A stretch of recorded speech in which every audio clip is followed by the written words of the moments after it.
Welcome to the tutorial Adjusting the Velocity. So let's go over some of the stuff that we learned in the previous two tutorials. So we've mostly been dealing with two different position types. The separate position type that we see with the birds. And I'm actually going to bring up the layer properties here instead of having to double click every time and opening a new window. So here we see that they're separate, and when you have separate positions there is no velocity. And this is in opposition to the camera, whose peg position is set to 3D, where there is in fact a velocity. So if we go back to the birds, and I'm actually going to keep the trajectory in view at all times, we can define its velocity through changing the curve of its position paths. So what we did is that we created a Bezier curve for its x position. And let's bring it up here.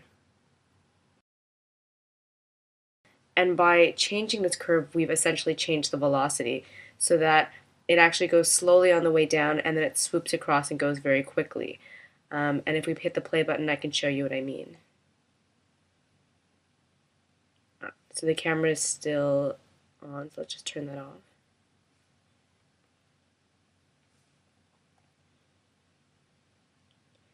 And so you're going from slow to quick. So I think I may have misled you in one of the previous tutorials where I said that the birds go faster when these lines are together. In fact, they go slower because they're going through all of these frames in the same length of time, because if you look at this graph, it's divided in the first half being the first 20 frames, the second half being the second 20 frames, but it has to cover a lot less ground in this time than it does in the next 20 frames. The birds are going to go very slowly for the first 20 frames because there's less ground to cover, and then much faster because there's more ground to cover. And you can see the acceleration because as you spread out, it's going faster and faster and faster and faster. And it gives it sort of a nice swoop. It's like hovering and then swooping across.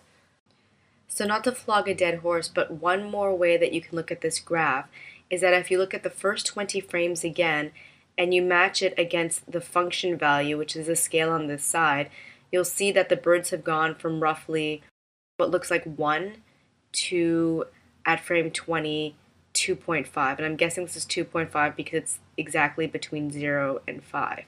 However, for the second set of 20 frames, the birds have gone from a function value of roughly 2.5 to what appears to be about 18. So clearly it's gone very little the first 20 frames, and it's gone much farther in the next 20 frames.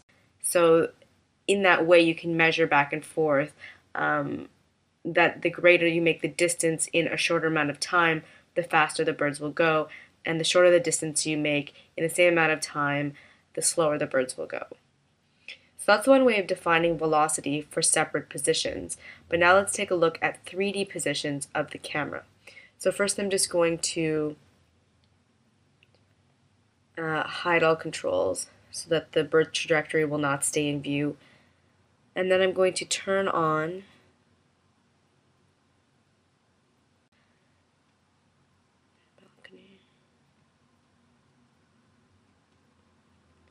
the camera, and we're going to take a look at the camera's values.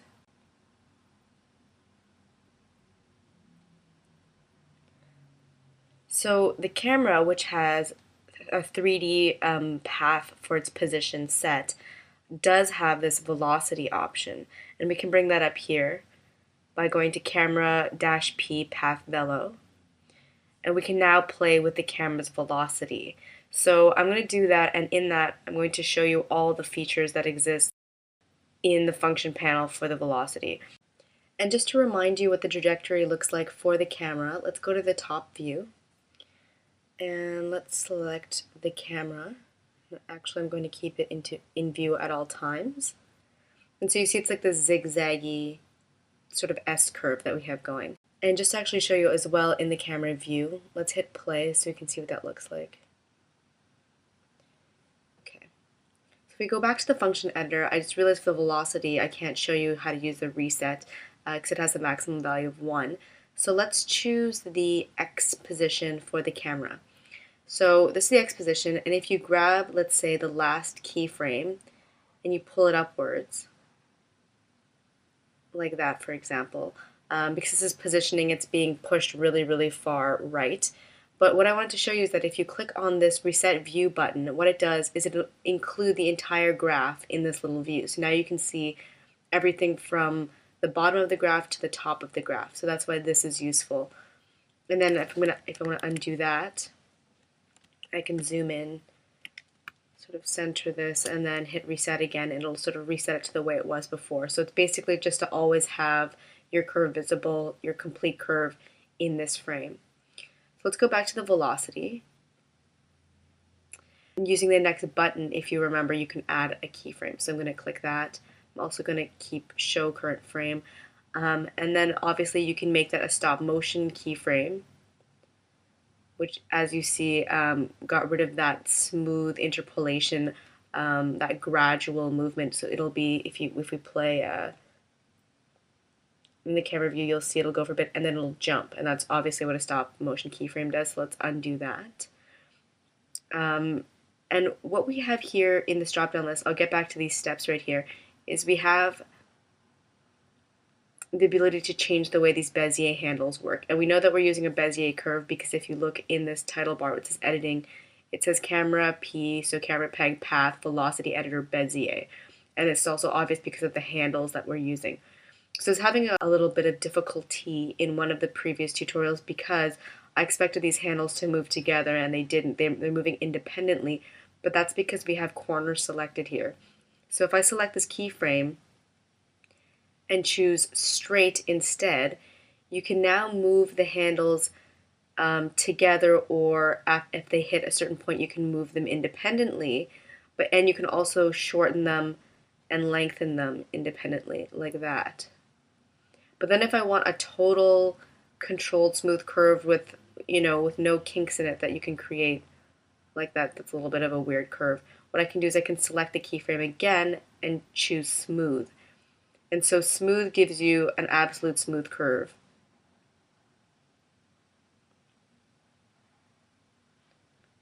Like that, no matter what. So it sort of regulates it for you. So it looks like corner has the most freedom, but also the greatest chance of making a strange looking ease curve.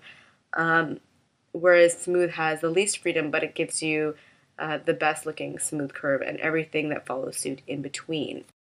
And actually, let's take a look at what this looks like through the camera view. And if we look at the top view, we can have a better idea.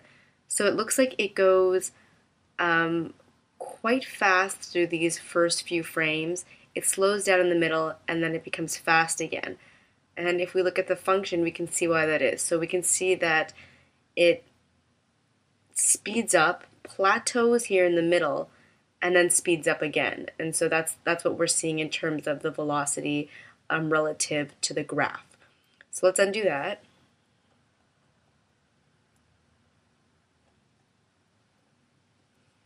And now what I want to show you is how to use this steps button. So let's click on that. And so this is called the hold value editor. You can choose your first frame, so your start frame, so we'll say frame 1, your stop frame, which let's choose frame 60 so you can see it all through the velocity, and then the number of steps that you want. And what that actually means is the number of holds you want per frame. So we want to hold every step of this velocity for 2 frames. Let's say apply. So as you see here, it looks like a little staircase.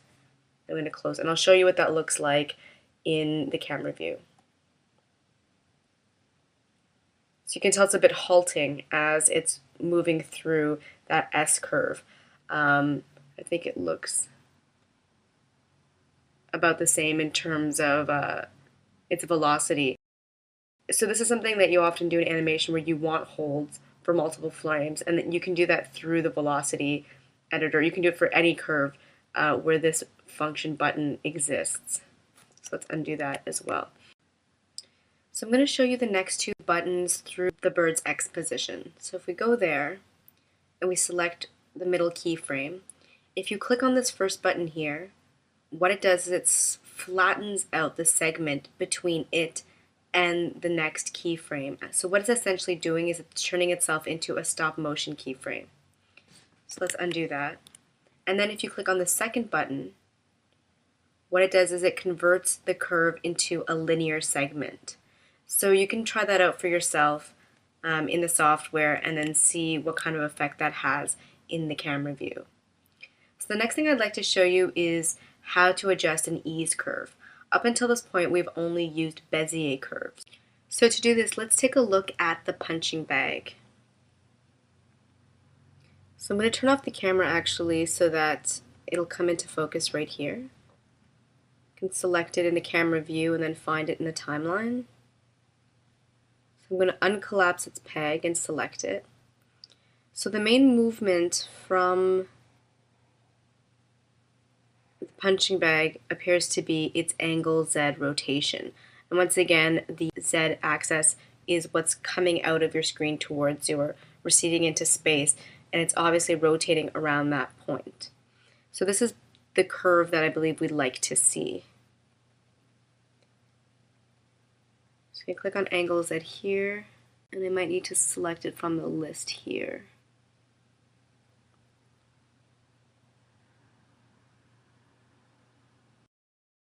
So punching bag peg, angle Z is what we'd like to see.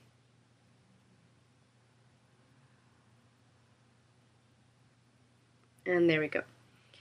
So what we'd like to do is to turn this into an ease curve.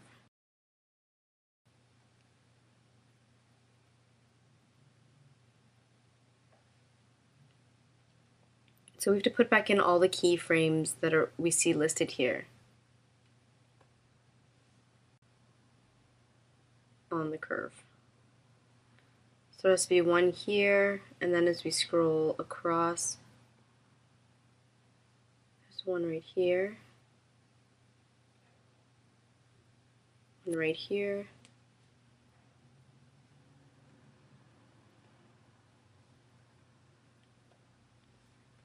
and there.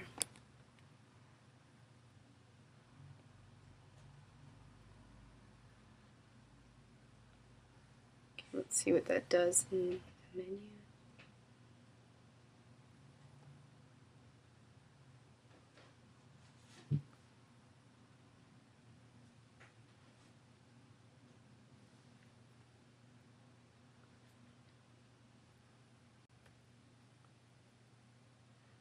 So obviously 1 isn't enough. We have to bring this up much higher. So let's go to something like 5. And bring this into view and hit play. So we can see slowly by slowly it's going in one direction, and then what we have to really do is bring it into the other direction.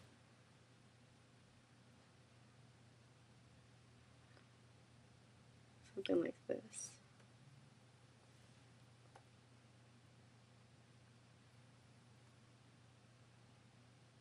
So you can see it's starting to swing back and forth a little bit. These values have to be even greater still, I believe. So let's go all the way up to something like 15. That's it. So now we have the full swing out. Let's take this somewhere like 12.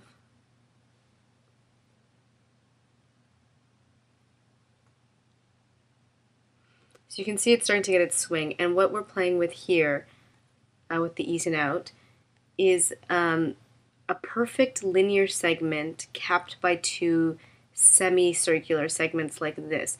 And if you grab onto one of these half circles or full circles, if you grab onto the yellow handle, you can rotate one side of the curve or the other. Like that. But it forces it into this sort of ease in, ease out position where it slowly comes in, speeds up, and then eases out. And so if that's the type of motion you want, then this is the best type of curve to use. And generally you would use this type of motion for things that are quite mechanical, such as the wheels of a car, something like that. That's a very constant back and forth. And because here we know it's back and forth until it comes to an end, the distance of the swing is not even but the fact that it's swinging back and forth is very much a mechanical movement. So this is a possibility for that type of a curve. So it would end up being something similar to this, but probably needs refinement still.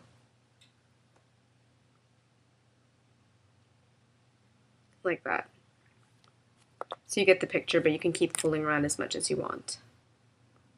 So the next thing I'd like to show you is how to apply ease on multiple keyframes. And for this, I'm going to hide the punching bag, but I'm going to bring into view the karate rabbit.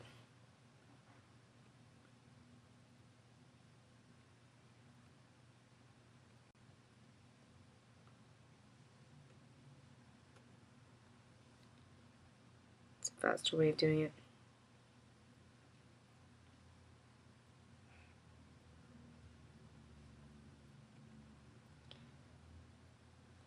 Okay, so we have a keyframe here already. Let's go to keyframe 20 with our animate mode on and our transform tool selected. Grab the arm, let's go up one here, and let's rotate this out slightly. And then let's rotate this entire arm out as well. And the hand as well. Something like that. Oh, it looks like it's a stop motion keyframe and I'm not sure why.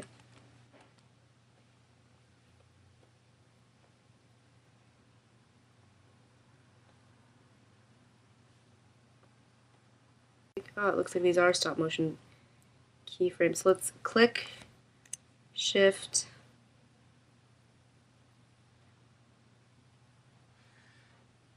so let's collapse the entire master peg, click on this, say set motion keyframe, and same with this one, click set motion keyframe. So now these have arrows there. And now if we play, we have that interpolation in between. So that's all I really want. Now if I want to set an easing on this motion, what I can do is I can select all of these keyframes, I can right click and select the menu item set ease for multiple parameters. So then this dialog box opens, set ease for multiple parameters, and in the first window here I can choose if I want to set the ease on the motion, the rotation, the scale, the skew, all of those options, or just a few, so you can pick whatever you want. For example, I'll just leave it on for everything for now.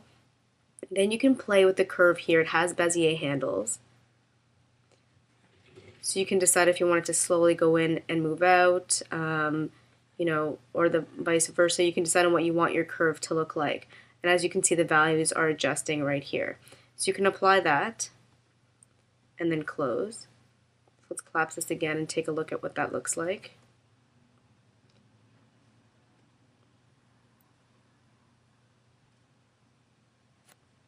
You can see it comes out fast and slows into its movement. So that's just one way of creating a sort of an easing for multiple parts. And because these parts move together, it might make sense to have them ease to ease out and ease in a similar manner. But just one word of warning here. A lot of times if there are several keyframes along a row, so say there's another keyframe here, then some people believe that if you select a group like this and apply multiple easing, it'll apply to all the keyframes in this row. In fact, it only applies easing on this column. I believe that that's why there was that apply next button or apply previous, because it'll probably jump back and forth between the keyframes. So I'm going to undo that and undo all of that. And let's just collapse this again.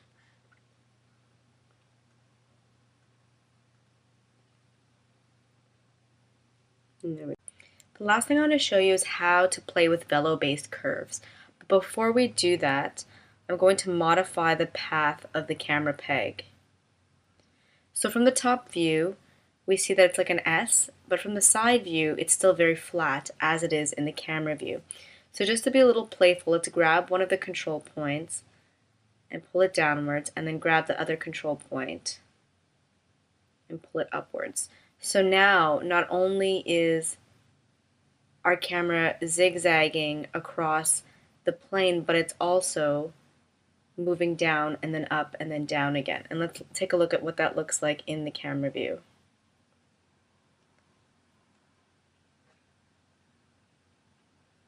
So it's a little crazy there. So on top of that, if we wanted to then add a camera rotation on the z-axis, what we could do is we could make this a velo-based curve. So once again, if we click on that little black arrow, we can select Create Velo-Based.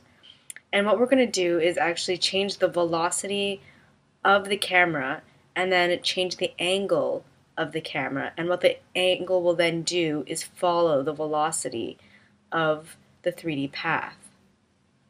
So from our Functions menu, from this drop down, let's choose Camera Path Velocity. And let's just reshape this into anything, just to see the difference in the top view.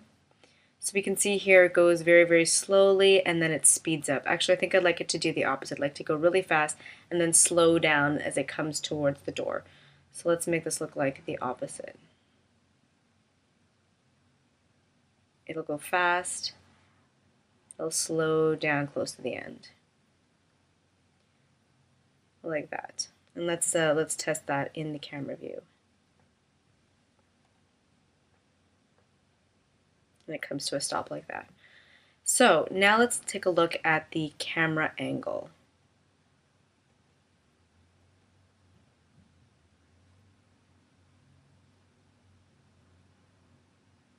The angle is at here, and it's also right here. So let's take a look. So right now it's empty, and that's because there is no rotation on the z-axis. So let's add a couple keyframes. Let's say at frame 10, be 20, 30, and 40, and maybe 50 again, just for good measure. And then at these keyframes, if you pull them upwards, you'll notice a very strong tilt. So it's a very obvious and strong tilt. And then you can force it back again, because as it comes back this way, and then you can have it tilt the other way.